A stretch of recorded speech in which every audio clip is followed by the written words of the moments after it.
Hello, everyone, and welcome back to our study on the book of Ecclesiastes. I'm Pastor Eric Kleinschmidt from Redeemer Lutheran Church in Highland, Indiana. And today, Ecclesiastes chapter 4, a rather short chapter. And we'll see if that translates into a short Bible study today. However, it is a chapter that is almost exclusively focused on the fourth commandment, particularly the family and, by extension, the government. So we understand that order within society and also within the family and also within the church is something that is given by God. It is God who establishes order. He does that out of biological necessity. So we're going to talk about the way that we are designed and how Ecclesiastes then speaks to that. We're going to get a brand new remember point today, one that may speak to you or may convict you a little bit. We'll find out which side of that you are on when we get there.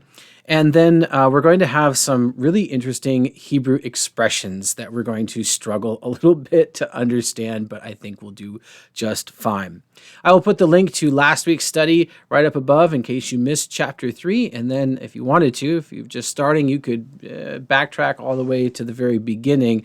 We're only in the chapter 4, so you haven't missed that much and you can catch up fairly quickly. All right, let's look at the text.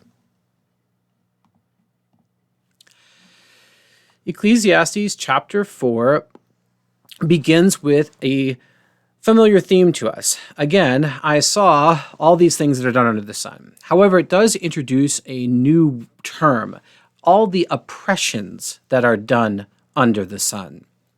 Well, what does Solomon actually mean here? Behold, the tears of the oppressed, so those who are being oppressed, they have no one to comfort them. So there's an injustice upon injustice here for Solomon. Not only are people being oppressed, but those who are oppressed have no voice and they have no friends. They have no advocate. Solomon, in other places, is expressly concerned with how his sons and how his subjects conduct themselves in court and in society, paying particular attention to those who are downtrodden, the widows, the fatherless, those sorts of people. God has a certain heart for those people too. And so we see that reiterated here in the wisdom of Solomon. In Proverbs, Solomon warned his sons not to be partial to the great, but rather to deal with everyone equally, that sort of thing. But also he told them that they should have a particular heart for those who are oppressed. And so we see that reiterated, another evidence that says that Solomon probably is the author here of Ecclesiastes. Solomon continues, on the side of their oppressors there was power, and there was no one to comfort them. It's unclear as to who the them is in this second part of verse 1. Is it there was no one to comfort the ones that were being oppressed? Is he reiterating the same thing that he said before, that those who are oppressed had no advocate? Or is he saying both the oppressed and those doing the oppressing had no one to comfort them? That seems like, why would he say it that way? But if you go back in the previous chapter, Solomon was pointing out the vanity of that both rich and poor, both man and beast, they all end up the same. We all die. And we kind of are in the boat together. So these things that distinguish us in society don't really matter in the end. He could be making that point again. Or, as with any good art, he could be making both points simultaneously, right? He could be condemning the oppression of others, but also saying, hey, we're all in the same boat. Everyone oppresses whom they can. And in the end, we're not doing anybody any favors. That seems to be a grander application and more fitting for Solomon's wisdom, if you ask me. Verse 2, and I thought the dead, who were already dead, were more fortunate than the living who are still alive. What a dismal way to look at life, right? But if you're being oppressed, or if you're oppressing others, then all of a sudden discover that and are kind of ashamed and see the emptiness of that and the futility of that, that could lead you to some despair too. But verse 2 is a very despairing statement.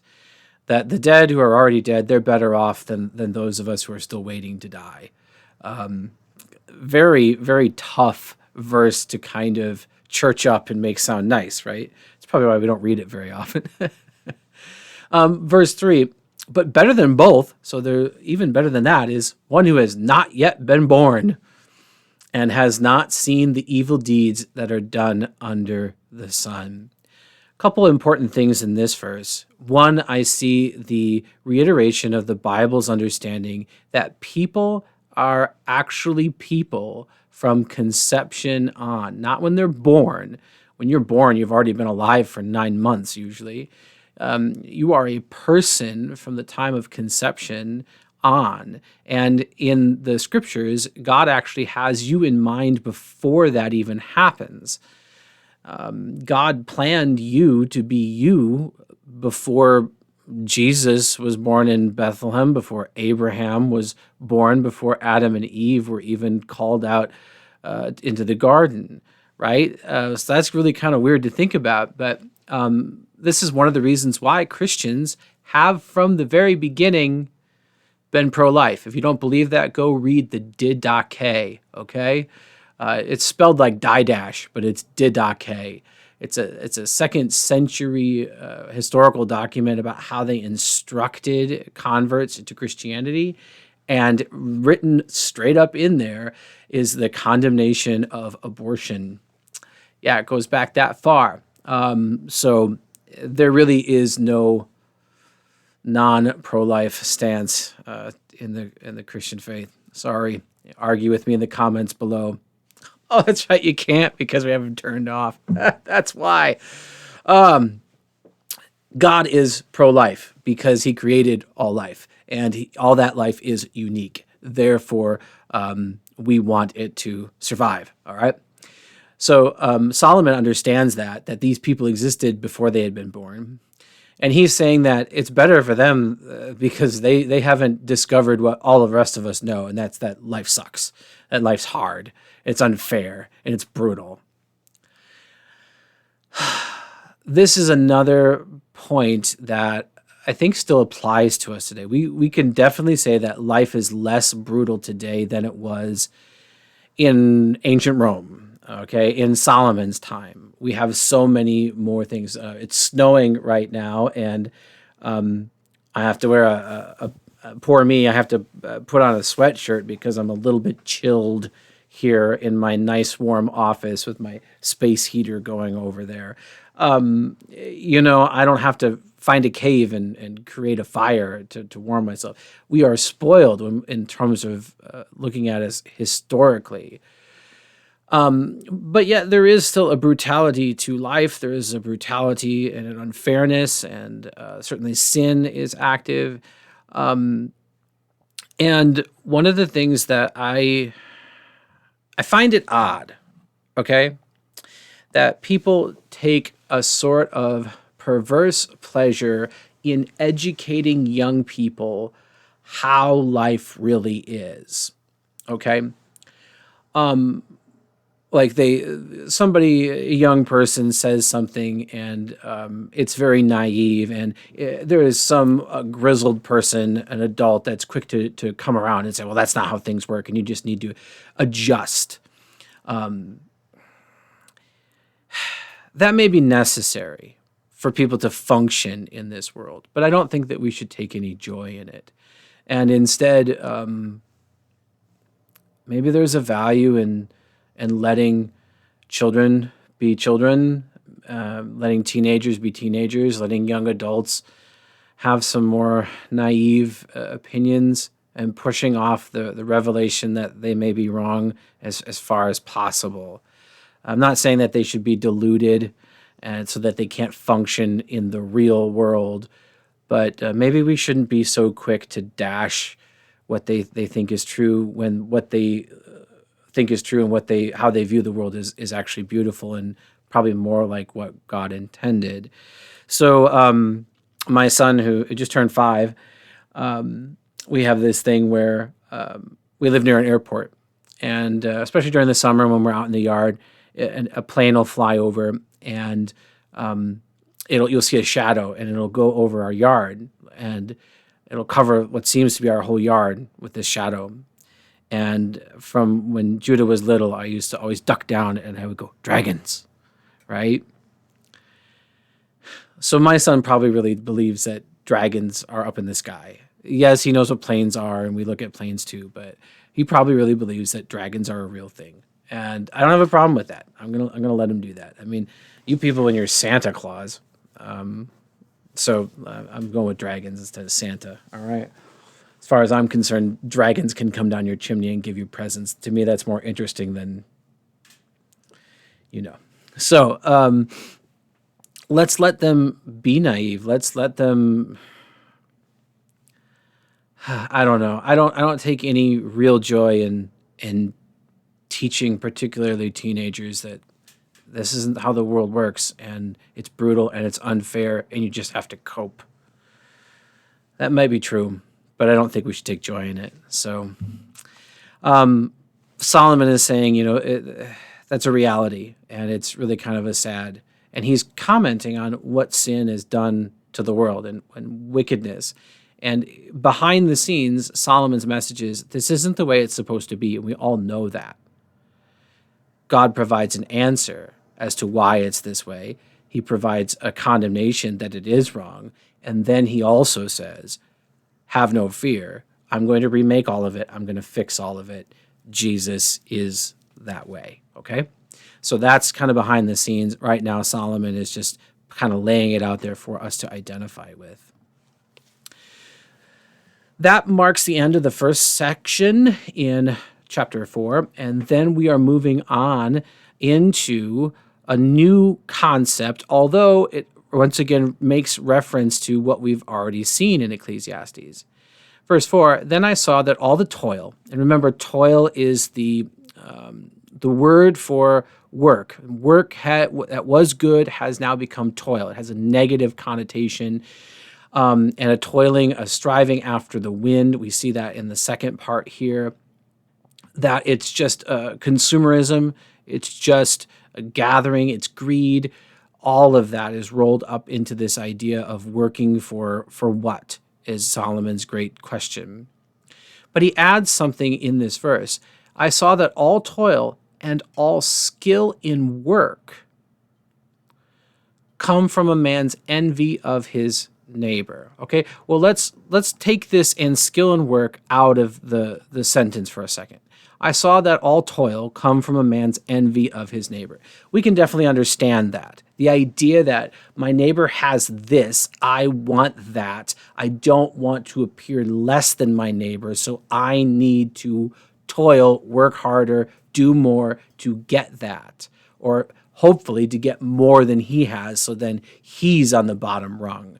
Okay? So much of society, so much of occupations, so much of our day-to-day life is taken up with that concept, right? And that what we colloquially call keeping up with the Joneses leads to nothing but a striving after the wind. It's empty. It's vanity. It leaves you unsatisfied. That I think we understand pretty clearly. What does Solomon mean by placing in here, and all skill in work come from a man's envy of his neighbor? Well, I think it's a very similar concept. If you're on a job site, okay, let's say that you're, a bricklayer, all right, and you are building this shopping center, and they need all these bricks laid and that sort of thing. And you got your stack of bricks, and there's another coworker there that's got his stack of bricks, right? And he's routinely laying down twice as many bricks as you are. And the work is good. Let's put it that way. Even if you can justify by saying, well, he's got 20 more years of experience at doing this, and I just started, there's a part of you that feels inadequate in that. There are very few people, and especially very few men, that will not feel threatened when they are working next to somebody who is doing more than they are, okay? Or doing it better than they are. And that goes a competition. It drives us. Now, that can be a good thing, can push us to work harder, to study harder, to get better, right? To find what we're good at. So competition isn't necessarily bad, but when that is how we gauge our value, we are destined to eventually run up against some disappointment. I forget who it was. It was a guy on one of the talk podcasts, Joe Rogan, or one of the other people like that. And he was either a UFC fighter or a Navy SEAL. I don't remember who it was, but a big guy, right? That whatever he did, he beats up other people. Okay, maybe even kills them. So at apex, apex guy, right? Typical masculinity, and he said, "There's always a bigger guy. It's just a question of how long does it take for you to run up against him." And so, like, here you have somebody that's at the top of their apex predator mountain, right? Saying that, well, I understand that. No, there's probably somebody out there that can take me. There's got to be. There's always a bigger guy, right? So you're eventually, if you judge yourself based upon how well you trounce other men or other women, if you are a female, or perhaps you're a female in a male-dominated, occupation, so you do this, whatever. If we're always just saying my value is determined by how many people are underneath me, eventually somebody is going to put you under them, and then your value is going to be, destroyed. So competition can be good. It can drive us to things, but it can also drive us towards greed. It can drive us towards materialism, and it can drive us towards disappointment and sadness and a loss of self-worth if that's how we understand our value. So it can be good, and it can also be bad. And he's saying that if what we're doing is driven by our envy from our neighbor, then all of it is a striving after wind. It's empty. It's vanity. It's the worst. Okay? So why are we doing this? Is it because we enjoy it? Is it because it's necessary? Or are we doing it simply to be better than our neighbor or to have what our neighbor has? The purpose and what's driving us often will determine its value, or at least how it shakes out for us in the end. Verse 5, very weird saying here. The fool folds his hands and eats his own flesh. What does this mean? So folding his hands means not doing any work. That's a Hebrew idiom for being lazy, basically. And we, in Proverbs, saw a lot of the Proverbs leveled against laziness, and the person who is lazy is a fool, right? Eats his own flesh can have multiple meanings, and we're not really sure what it means, okay? It can be an idiom that simply means that he only hurts himself. So he's hungry, and so he's chewing on his own arm, thinking that he's getting ahead, but really he's just hurting himself. So he's deluded into thinking he's getting ahead. It could be a metaphor for taking advantage of your own family, of spending what you have, of wasting what you have at the expense of your spouse, at the expense of your children, at the expense of your relatives. There's verses in the Bible which do speak about the necessity of taking care of your family and also your relatives. And 1 Timothy talks about that those who outright refuse to take care of particularly ailing parents are worse than unbelievers. So there's Bible verses which speak to the requirements and the duty for us to take care of friends and relatives. And so this may be a reiteration of that. It may also be at face value, cannibalism. The idea that we're really not getting ahead. To be lazy is really to kill yourself, is to eat up yourself. It only hurts you. right? Anyway, how we understand it, and again, poetry is a type of art, and so all of those meanings can be rolled into one, and Solomon can mean all of it, but we're really not sure what this Hebrew expression means, but it is graphic, and it packs a punch, doesn't it? Yeah. Verse 6, maybe this goes along with the folding of hands. It's kind of hard to tell if 5 and 6 are meant to go together, but certainly they do kind of have a similarity. Better is a handful of quietness, so a little bit of peace and quiet, than 2 handsful of toil, aimless work, and a striving after wind, so purposeless existence. So it's better to have a little and be happy and content than to have a lot and just be working at keeping up with maintaining what you have. And this goes back, of course, to Fight Club. The things that you own end up owning you. And also then leads us into our 4th remember point, that it's not a bad thing to have less and also want less. That might be one of the secrets, one of the wise things about contentment, is to have less and want less. Certainly, there is the minimalist movement. I don't know how much of a movement it really is, but you do have people that are giving up a lot and living in tiny houses and trying to downsize and get rid of things that they don't need, as opposed to the hoarding and the accumulation of wealth that was popular in like the 1980s kind of a culture. How much of that is really widespread, I don't know. But even people that want less and are in the minimalist lifestyle, they often covet minimalism, right?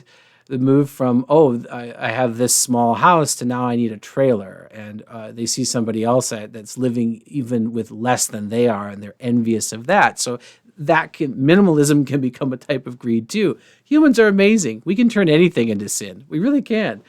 So I do think that all in all, the idea of having less, wanting less is something good for you. Because as we'll see in the next section of this chapter, you can't take all this stuff with you. So what are you going to do with it? You can enjoy it, but you can only enjoy so much. And are you really enjoying it, or are you just acquiring it with the idea that you will enjoy it at some point? Those are 2 different things, right? Having a vacation home in the Bahamas doesn't mean anything if you don't ever go there. Or even if you go there, you don't actually relax because you're worried about all the stuff back home that funds your vacation home in the Bahamas, right? So those are questions to really ask yourself. What do I really need? And I think when we come down to it, those things are preciously few. So maybe it's time to downsize. Maybe it's time to get rid of stuff. Maybe it's time to do more with less, because that allows us to enjoy what we have rather than worry about keeping everything maintained. Some things to think about, and Solomon definitely lays that out. So that's why I put it on our things to remember, have less and want less. I encourage my youth group members and young people in general, as they're starting out, to take half a step back. So when they're thinking about, okay, I got my job and now I need to get a car, and they say, well, I get paid this amount of money every week, and I could afford to spend this amount on a car payment, right? I tell them, calculate all that out. That's good, right? And then take a half a step back. If you could figure out that I could afford $300 a month in a car payment, don't look for a car that's going to cost you $300 a month. Look for a car that's going to cost you $250 a month. Take a half a step back. Do the same when you're buying a house, or renting or whatever it is. Take half a step back and just give yourself that little, don't be taxed to the max all the time. It's a recipe for unhappiness and stress. So some more, not Solomon's wisdom, but Eric's wisdom based on Solomon's wisdom, maybe? I don't know. You can judge for yourself if it's wise. Verse 7.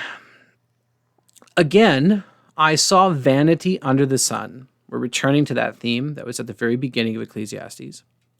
And so we have this one person who has no other. So loneliness enters. Loneliness is definitely a negative throughout Ecclesiastes. It's not necessarily in the scripture. There are times to be alone. There are times even where loneliness can be a positive. However, here it's not presented that way. We see that at the very beginning with the oppressed have no one to comfort them. They are alone. Okay? So here we kind of return to that idea of someone who is all alone, has no other, has no family, son or brother, and yet they're still working. There is no end to all his toil. People they just have themselves to care about, often are still climbing the corporate ladder and trying to get more money so that they can get more stuff, right? His eyes are never satisfied with riches. There's always more to be wanted. And he never asks, for whom am I toiling and depriving myself of pleasure? Now, they'll probably think that they're seeking after pleasure. That's what they do. They have all this free time to just enjoy. They don't have to worry about what their family's doing. They're not running kids to soccer games and being bored at PTA meetings, right? They're like, no, I get to do what I want, go where I want, and spend my money on me. Isn't that what is happiness? They're going to find out that it's not, all right? Because again, you're not enjoying things. You're just going through the motions. You just have them. You're just there, right? This is also vanity and an unhappy business. One of the joys in life is that we are created to give, okay? We are not meant to be solitary. God created us in community. So Adam was alone, right? God waits until he recognizes that. And then he says, it is not good that the man is alone. And that's not a surprise to God. He knew that from the beginning. He always knew that Eve was waiting in the wings to be created. He waits until Adam recognizes that. He wants mankind to realize that we are not meant to be solitary. Okay? That doesn't mean that you can't find fulfillment in being alone, that you shouldn't take time for yourself, that you shouldn't go sit on an island for a week to recover. Introverts, we need alone time to recover often. But what we're saying is that we are not created to just care about ourselves. Biologically, we can't exist if people only care about themselves, right? Because you need two to create new life. So we are created in community. God gives as the first gift to every person, ideally, a family, a community, a social structure of their own. They are not alone from their very conception. Why does God do it this way? He could have very easily made us to reproduce asexually, like some amoebas do, right? We could be created that, okay, I want to have a kid. I just chop off my arm and leave it there, and it grows into a kid, and like an amoeba, right? We're not made that way. We are different than other things that God made. We are made to be together, male and female, to return together, one flesh, and create new life. Okay. Why does God set us up that way? Well, because that's his nature. He is in his essence, in his existence, communal. He's one God, but he's Father, Son, and Holy Spirit in a way that we don't really understand. But we understand that that's the way it is, that he is not just God and that's it. No, he is a singular God, but existing Father, Son, and Holy Spirit, yet not three gods, but one God. And I don't understand how all that works, but that's how it's revealed to us, okay?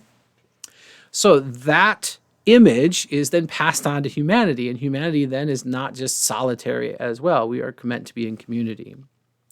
However, because of sin, that community will always be strained. And it doesn't matter if it's in our friendships, in romantic relationships, familial relationships, also society, and any group that we are a part of. That's where the fourth commandment comes in. Honor thy father and mother. And that's not just about the home. That's about the authorities placed over you in every walk of life. So, honoring your father and mother also comes honoring the government. We see that in the New Testament. You see that Jesus, who says to render unto Caesar what is Caesar, right? Paul talks in Romans about how we are to be subject, okay, to the governing authorities. He's writing to the people in Rome, okay, not the greatest government for Christians, all right? So we see that. So we're talking about the governing authorities.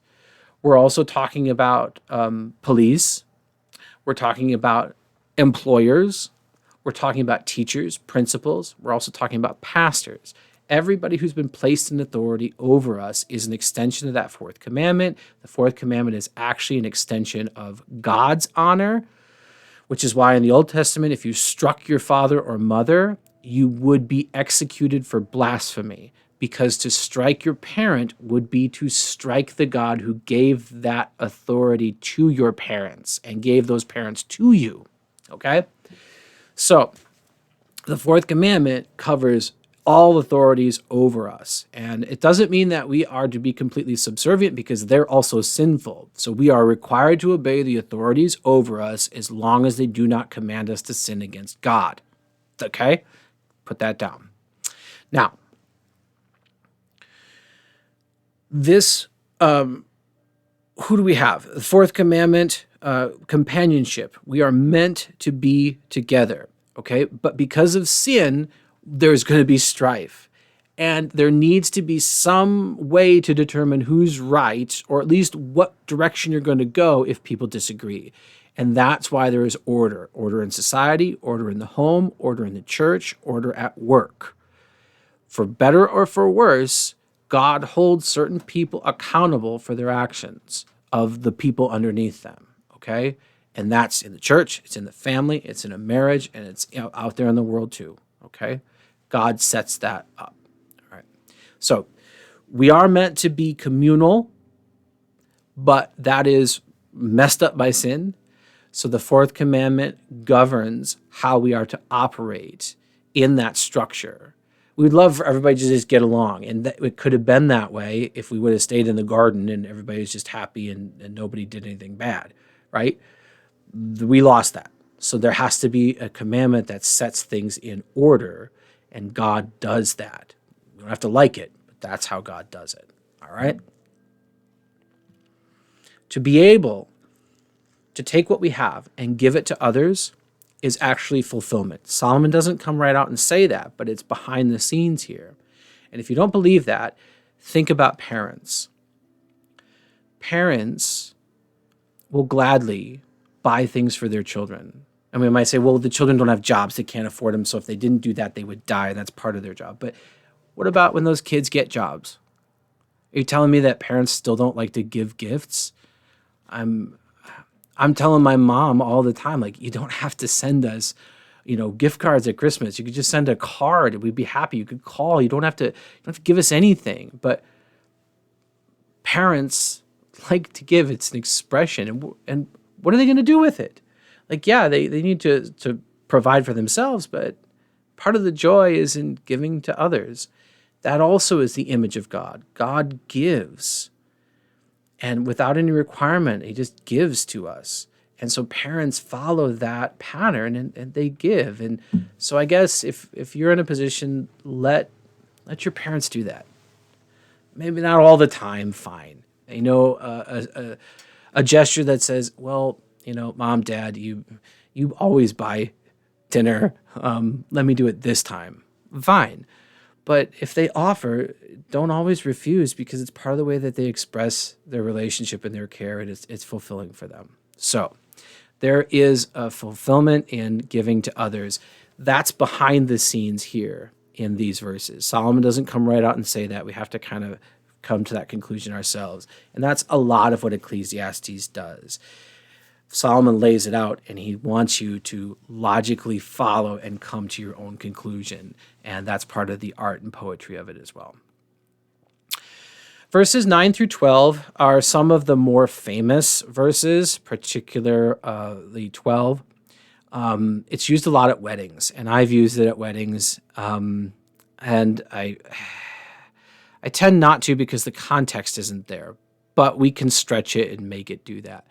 Also, the historical understanding of these verses had nothing to do with weddings.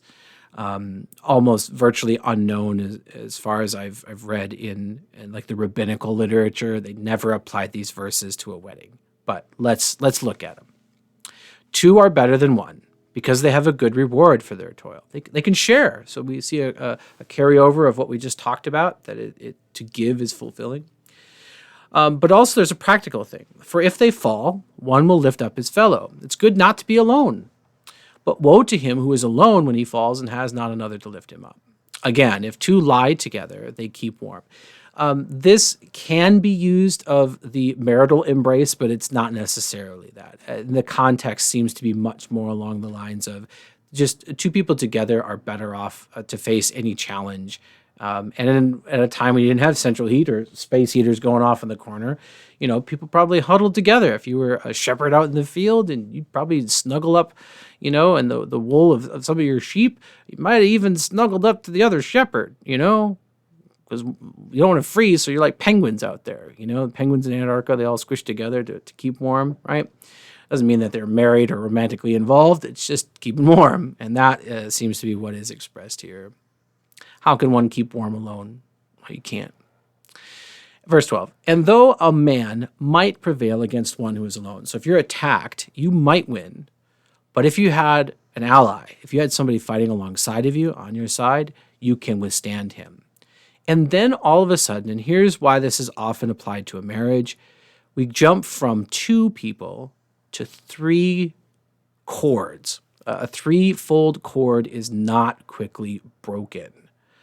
A threefold cord is not really what the Hebrew says. The Hebrew there is more idiomatic, and it's a 3-year-old cord, is how it's normally 3-year-old, 3-year aged.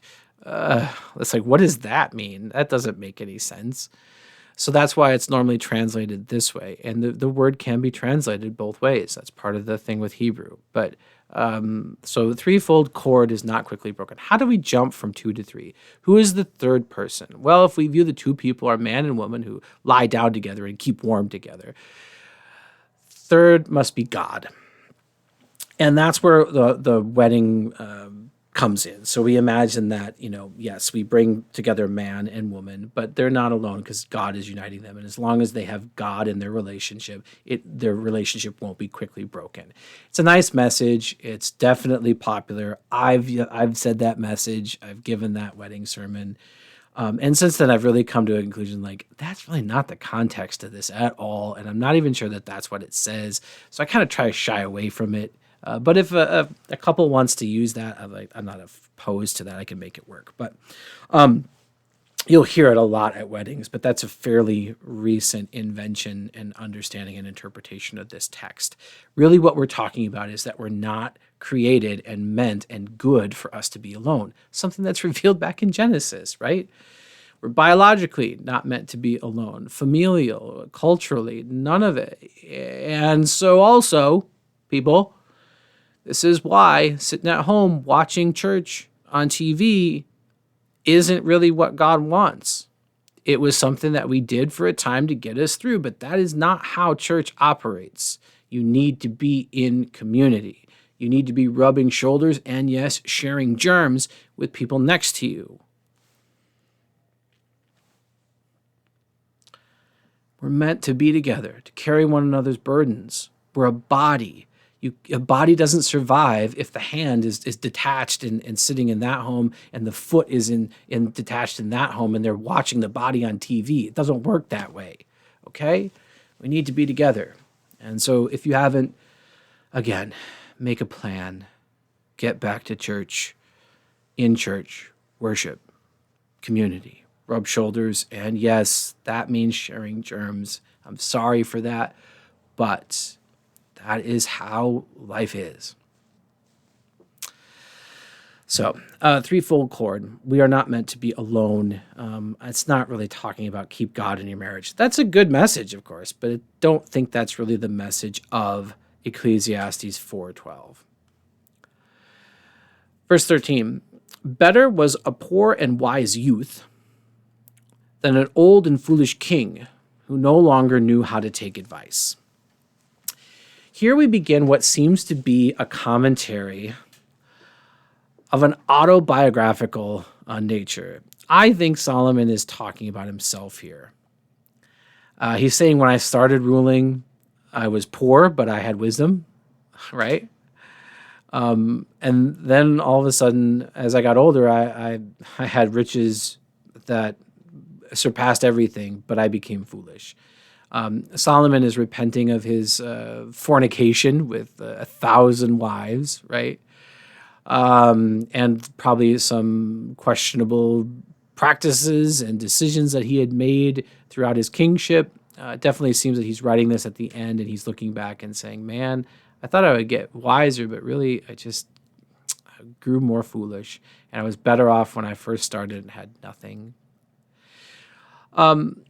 Verse 14, for he went from prison to the throne, though in his own kingdom he had been poor. It's really hard to say that Solomon was really poor.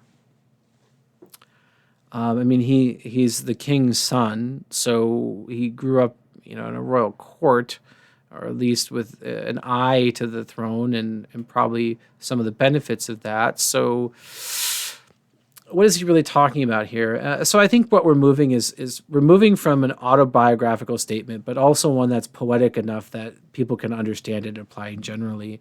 And if we find some similarity between this and what we studied in Proverbs 30, I think that's, again, because Solomon wrote both of them. Proverbs 30, under 3 things the earth trembles, under 4 it cannot bear up.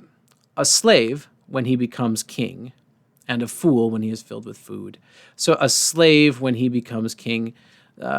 Proverbs there talks about, people just don't know how to govern. There's foolishness, and it's not very wise. Here we see a similar message. Poor and wise youth becomes king. He went from prison to the throne, so not like the slave house to the throne, but we see a similar message here. I saw all the living who move about under the sun, along with that youth who was to stand in the king's place. There was no end of all the people, all of whom he led. Yet those who came later will not rejoice in him. Surely this also is vanity and is striving after wind. So he was so important, and he had all these people that looked up to him, and yet he lost it all because he was striving after wind. He was trying to seek that which did not satisfy. He had wisdom, but he kind of forsook it for riches. So here we see that there is a condemnation of materialism and of greed. And it goes back to our remember point of have less and want less. That is perhaps a secret to peace. There is within Ecclesiastes sort of a selfishness that says you should enjoy with what God gives you. And why are you working if you're not enjoying things? So there is the command, or at least the encouragement, to eat, drink, and be merry. Not because tomorrow we die and it's our last chance, but because tomorrow we may die and then we go on to a better place where we'll do even better eating, drinking, and being merry for all eternity. And this life doesn't really matter all that much. Again, it's the waiting room to life, right? It's a good waiting room and all that, but it's not the end all be all. So yeah, sure, enjoy what you have here in the waiting room, but don't make that the sum total of your existence. There's a better life that's on the other side, but that doesn't mean you can't enjoy what you have now. So Ecclesiastes kind of gives us this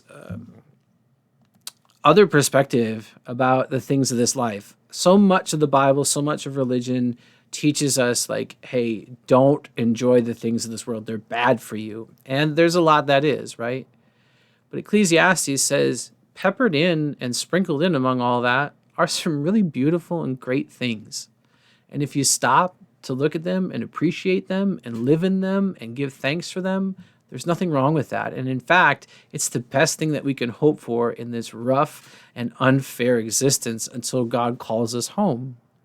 So yeah, there's a selfishness about enjoying what God gives you in the here and now. But we'll see as we did in the previous chapter, when Solomon tested that and said, okay, well, I'm going to devote myself to just seeking that then, he found it was empty. So the message of Ecclesiastes seems to be that, yes, you can enjoy things in this life, and you should. Don't make it the end-all and be-all of your existence, because it's not going to last. Better to just take life as it comes, enjoy what God gives you, want less, have less, don't set your heart on it, because you know there's a better place to go, but keep things in balance. Ecclesiastes is, and I hate to use this term, it's like the most Zen of all Bible books, okay? Now, I'm not saying that we should mix Chinese religion into any of this Taoism or wherever Zen comes from. I'm not even sure. I don't even remember, right?